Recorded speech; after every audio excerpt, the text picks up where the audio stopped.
Il était mon mari, souriant, accueillant sur scène, mais c'était pas la même chose à la maison. Un jour, pendant que le concert battait son plein, enfin battait, c'est un grand mot, le public était communicatif, on pouvait passer des énergies, tout se passait vraiment bien, et puis soudain, quelque chose en moi s'est glacé. J'ai repensé à l'après-concert. Après ce concert, j'aurais des os fracturés, j'aurais la trachée écrasée, et j'aurais la voix changée à tout jamais, parce que ce n'est pas réparable. Et ce contrôle coercitif, je ne sais pas si vous connaissez, c'est un rôle d'abus sur une personne. C'est pouvoir la prendre, l'isoler. J'étais sur scène, mais j'étais seule. C'est prendre son argent, la contrôler par l'argent. Lui dire que sa famille ne vaut rien, que ses amis sont des gens qui pensent bizarrement. C'est aussi des fois vous priver de manger ou d'autres choses qui sont utiles à votre vie. Atterrissent des comptes 4,6% à Bruxelles de chercheurs d'emploi, ou CE dans le jargon. Le paradigme a changé. Chercheur d'emploi, c'est dynamique, c'est actif, alors qu'avant c'était demandeur d'emploi. C'est passif. On attend.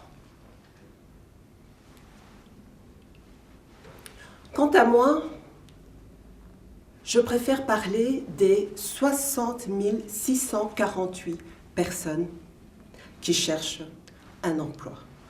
Certaines personnes qui ont besoin de plus de temps pour trouver un emploi doivent updater leur CV, doivent combler les vides qui se trouvent dans leur CV. Un jeune blanc met en moyenne 3 à 6 mois pour trouver un emploi, alors qu'un jeune d'origine étrangère mettra, lui, 6 à 1 an et voire plus pour trouver un emploi. Donc voilà, je suis né au Brésil, un pays qui est magnifique.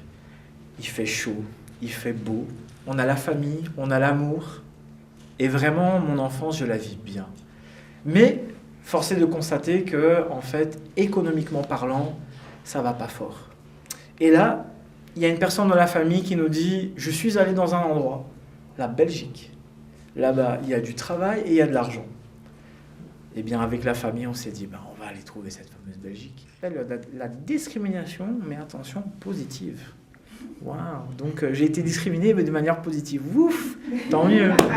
Et en fait, qu'est-ce que c'est la discrimination positive, en fait? C'est, on va traiter la personne, on va mieux traiter la personne, pas pour ce qu'elle est, sa personne, mais pour l'image qu'on se fait de son origine. Je fais le bilan. Homo, séropo, toxico. Là, ça fait trop. Je me dis, je vais essayer d'en régler un ou deux, voire 3. Je dis homo, je sais pas trop si j'ai le choix. Séropo, ça, je suis obligé de vivre avec. Toxico, là, je peux faire quelque chose. Je décide d'aller faire un sevrage. Seulement, le sevrage de méthadone, c'est lent, c'est difficile, et c'est toujours encadré dans un milieu hospitalier. Mais pendant mon sevrage, on a appris aussi que j'avais un trouble de l'attention avec hyperactivité. Et ça aussi, ça porte un nom. Ça s'appelle une comorbidité. C'est-à-dire que mes usages de consommation cachaient, en fait, un problème qui était du trouble du comportement. Il faut savoir que 10% de la population a des vrais problèmes d'usage. Et sur ces 10%, 70 à 80%, c'est des troubles liés à des comportements ou à des psychoses.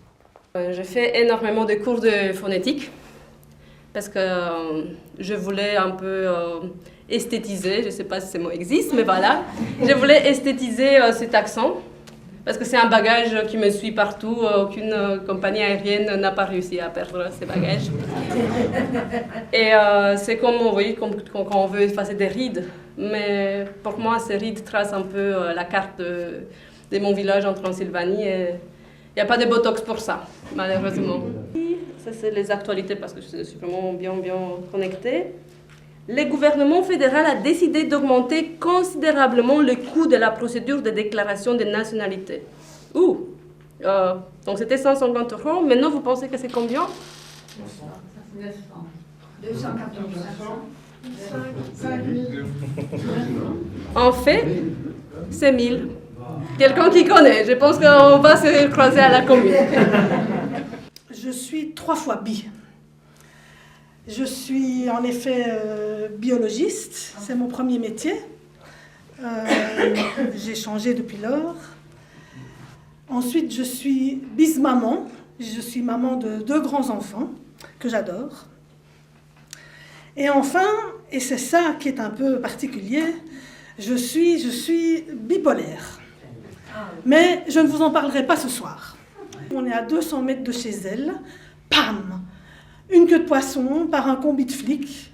3 policiers descendent et nous demandent contrôle des papiers d'identité, les papiers du véhicule et que ça saute. Et puis je remarque qu'en fait, il y a un petit truc dissonant, c'est que moi, on ne me demande pas mes papiers. Et on demande les papiers de mes amis. Et je dis, et moi, vous ne me demandez pas mes papiers d'identité?